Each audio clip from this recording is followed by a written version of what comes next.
여러분 나름 직장생활 열심히 했잖아. 그 열심히 나름 했기 때문에 나는 뭐 엄청난 성과가 있다라고 착각들을 해요. 그런데 이직 면접의 단계 가보는 순간 현타를 맞는 거야. 야, 경력지수 제출하라고 이력서 제출하라는데 할 말이 없구나라는 걸 그때 느낀다는 거죠. 네, 반갑습니다. 오늘도 이직계 일타 강사 최사영입니다. 여러분 요즘 회사 생활은 어떠세요? 이직 마렵죠? 여러분의 그 마음을 제가 너무나 잘 알기 때문에 그것을 확실하게 돕고자 이직 바이블이 출간되었습니다. 자, 오늘 이직 바이블 출시 기념으로 이직의 모든 것에 대해서 프로세스를 한판 정리해 볼 테니까 올 영상 끝까지 잘 따라오시면 되겠습니다. 자, 아마 지금 이 영상을 클릭하셨다면 엄청 이직이 마려우신 분들일 거예요. 왜 이직을 해야 되는가? 이 부분에 대해서는 제가 앞선 영상에서 충분하게 설명드렸으니까 뭐 이직의 생각이 없었다 하더라도 한번 좀 보고 오시면 좋겠습니다. 제가 간략하게 정리하면 이직을 준비하는 편이 이직을 하는 것보다 훨씬 더 쉽고 이직을 준비했을 때 내가 필요한 순간에 이직을 할 수 있기 때문입니다. 무조건 퇴사를 하라는 게 아니에요. 무조건 이직을 하라는 게 아니라 이직을 준비하라는 겁니다. 자, 그런 측면에서 오늘 이직 준비의 프로세스를 말씀드릴 테니까 여러분이 생각하시는 것을 조금 더 정리하시는 시간이 되시면 좋겠습니다. 자, 이직을 준비하기 위해서 제일 먼저 해야 될 게 뭘까요? 제일 먼저 해야 될 거. 퇴사를 먼저 해야 되나? 아마 많은 분들이 그렇게 생각할 수 있는데 그게 아니죠. 경력기술서를 먼저 작성해 봐야 됩니다. 경력기술서를 왜 작성해야 돼요? 어차피 이직을 하려면 얘를 제출을 해야 돼. 그리고 경력기술서를 작성하는 과정에서 내가 물경력인지 아닌지 알 수가 있어요. 내가 물경력인지 지원서를 제출하면 어떻게 돼요? 당연히 안 되겠지. 그러다가 면접이라도 보면 어떻게 해? 연차 써야 되잖아. 그 회사에 눈치 보이고 이게 잦아지면 어때요? 벌써 회사 눈밖에 나거든? 안 좋아. 일단 경력기술서를 먼저 작성을 해보셔야 됩니다. 여러분이 언제 이직을 할 건지 상관없이 저는 경력기술서를 정기적으로 작성하라고 말씀드리고 싶어요. 가장 적합한 작성 주기는 어떻게 되냐? 분기가 너무 좀 빡빡하다? 그러면 반기 정도는 하나씩 꼭 작성을 해보시면 좋겠습니다. 경력지수서라는 것 자체가 여러분의 성과를 정리한 요약본이잖아요. 이게 반기 한 번씩은 나와야 돼. 제가 물경력의 예시로 들었던 게 뭐냐면 총경력의 2분의 1이에요. 5년이면 적어도 2칸 이상은 있어야 되거든요. 2개 이상은 내세울 만한 내 나름의 경력이 있어야 돼. 근데 그게 있는지 없는지를 얘를 써보기 전까지는 몰라요. 여러분 나름 직장생활 열심히 했잖아. 그 열심히 나름 했기 때문에 나는 뭐 엄청난 성과가 있다라고 착각들을 해요. 그런데 이직 면접의 단계 가보는 순간 현타를 맞는 거야. 야, 경력지수 제출하라고 이력서 제출하라는데 할 말이 없구나라는 걸 그때 느낀다는 거지. 아니에요. 먼저 경력기술서를 작성하는 겁니다. 자, 이거는 상시예요. 상시. 적어도 반기 1회를 작성하는 것이 가장 좋다. 자, 경력기술서를 작성하고 있어요. 그럼 그 다음에 뭘 해야 될까요? 이직의 종류를 결정해야 돼요.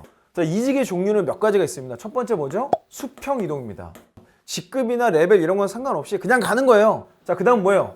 상승이동. 상승이동은 뭐냐면 직급이나 레벨 자체가 바뀌는 거예요. 예를 들면 팀원에 있다가 팀장으로 가고 팀장에 있거나 본부장으로 간다든지 뭐 이런 류의 것들이죠. 일반적으로 잘 일어나진 않아요. 그럼 꿈꾸지 마세요. 자, 세 번째 전환이동입니다. 자, 전환이동은 뭐예요? 직무나 산업을 확 바꿔버리는 거예요. 이거는 3년 이내에 일어나고 7년차 이상의 직책자에서 자주 일어나는 겁니다. 거기에 해당되지 않는 대부분의 저희 구독자분들이라면 사실은 수평이동 정도로 생각하실 거예요. 근데 수평이동은 여러 번 하면 안 좋아요. 5년 이내에 3번 이상 움직이면 그걸 뭐라고 그러냐?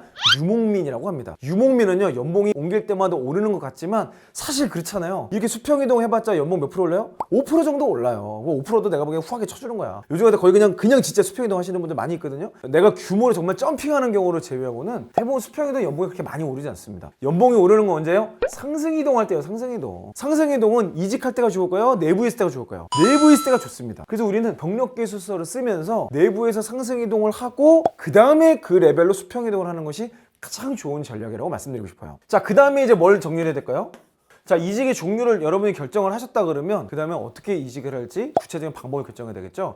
이직 방법. 이직 방법에는 크게 세 가지가 있어요. 첫 번째는 경력 지원을 하는 겁니다. 뭐 가장 일반적인 방법이죠. 내가 사이트에 접속해서 또는 취업 포털을 통해서 지원서를 직접 제출하는 거예요. 두 번째, 헤드헌터를 이용하는 거예요. 이것도 일반화된 방법입니다. 우리가 이 일을 하면서 마치 내가 이사갈 집 찾을 때 부동산 이용하듯이 헤드헌터를 사용하는 거예요. 내가 하고 있던 일의 업무를 열심히 하면서도 좋은 오퍼가 오면 그 오퍼에 맞게 쓸지 말지를 내가 결정하면 그만이거든요. 부동산이랑 똑같은 거라고 보시면 됩니다. 자, 그런데 저는 가장 추천하고 싶은 방법이 뭐냐? 경력직의 치트키인 지인 추천을 받는 거예요. 자, 지인 추천은 뭐 양날의 검 같은 겁니다. 내가 잘 아는 사람이 나를 추천하는 거기 때문에 좋을 수도 있고 괜히 그렇게 가갖고 기대를 한껏 했다가 뭐 어려움을 겪거나 이런 경우도 물론 있어요. 하지만 이직의 가장 좋은 통로이고 내가 들어서 적응할 때도 도움이 되고 적합한 배치를 받거나 강점에 맞는 일을 받을 때도 이 지인의 도움을 받을 수 있어서 저는 이직 방법에 있어서는 이 지인 추천이 가장 좋다고 좀 말씀드리고 싶어요. 자, 그래서 마지막으로 우리는 달 퇴사를 하는 겁니다. 퇴사를 어떻게 잘하냐? 퇴사가 진짜 중요해요. 사람이 첫 만남도 중요하지만 헤어질 때 인상이 끝까지 가는 법이거든요. 그리고 또 잘 퇴사해야 될 이유가 레퍼런스 체크 때문에 그래요. 우리가 뭐 전형 단계에서 뭐 이런 이직하는 방법에서 레퍼런스 체크를 당하기도 하지만 사실 끝나고 나서도 이거는 계속해서 진행이 됩니다. 업계가 좁을수록 그 영역에 연결된 사람들이 뭐 긴밀할수록 그 사이에서 이루어지는 평판이 사실은 여러분이 제출하는 경력기술서나 면접이나 이런 내용보다 훨씬 중요한 정보로 활용되는 경우들이 많이 있어요. 그래서 굳이 우리가 헤어질 때 거기서 얼굴 붉히고 갈 필요 없잖아요. 잘 마무리하시고 이때 가장 중요한 것은 면담입니다. 면담만 잘해도 절반 이상은 성공이에요. 그리고 마무리한다는 것의 핵심은 인수인계를 잘하는 겁니다. 물론 인수인계를 대충 할 수도 있어요. 근데 인수인계를 잘하는 과정에서 여러분이 정리가 돼요. 여러분이 새로운 곳에 회사를 들어갈 때요, 내 경력 기술서가 더 보강이 되고 업무의 디테일이 정리되고 그걸 통해서 가자마자 그 내용 자체를 일을 할 수도 있고 우리는 이렇게 했는데요 라고 여러분의 머릿속을 정리하기에 훨씬 좋은 부분들이 있기 때문에 저는 퇴직 면담과 인수인계를 잘 마무리하는 것이 가장 좋다. 그리고 이직한 회사를 들어가서 그때부터 또 뭘 다시 해요? 경력 기술서로 돌아가는 거예요. 이 사이클을 반복하는 겁니다. 경력기술 쓰고 그 다음에 이직의 종류를 결정해서 수평이동할 거냐 상승이동할 거냐 전환이직을 할 거냐 이 셋 중에 하나의 명확한 방법론을 결정하시고 그 다음에 이직 방법을 결정해서 잘 퇴사하고 또 들어가서 필살기를 만들고 이 루틴만 무한 반복하셔도 여러분의 커리어는 계속해서 성장할 수밖에 없게 될 겁니다. 자, 제가 무한 반복하라 그랬다고 이직을 계속 하라는 게 아니에요. 사실 이직은 10년차 전에 끝내는 게 좋습니다. 10년차 전에 여러분들이 이직 루틴을 다 끝내버리고 그 다음에는 이제 한 회사의 리더십으로서 계속 그 회사 성장하시는 게 좋아요. 10년차 이상부터는 이직도 쉽지가 않고 포지션 자체가 많지 않아요. 유니크하게 대기업의 스타트업으로 가거나 어디서 나와서 창업을 한다거나 이런 아주 제한적인 루트 이외에는 이직이 쉽지 않을 뿐만 아니라 가서도 적응하기가 쉽지 않다는 것을 여러분들이 기억하시면 좋겠습니다.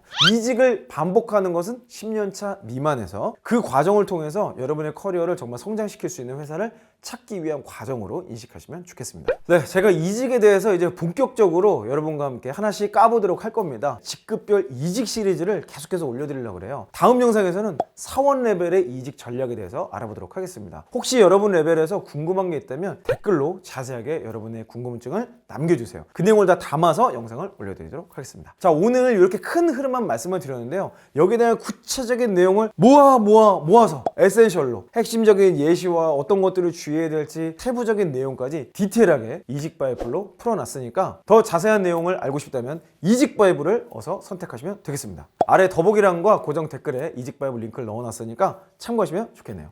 네, 저는 그러면 여러분의 이직을 계속해서 정리하기 위해서 다음 영상에서 뵙도록 하겠습니다. 여러분 화이팅 하시고요. 이상 이영이었습니다.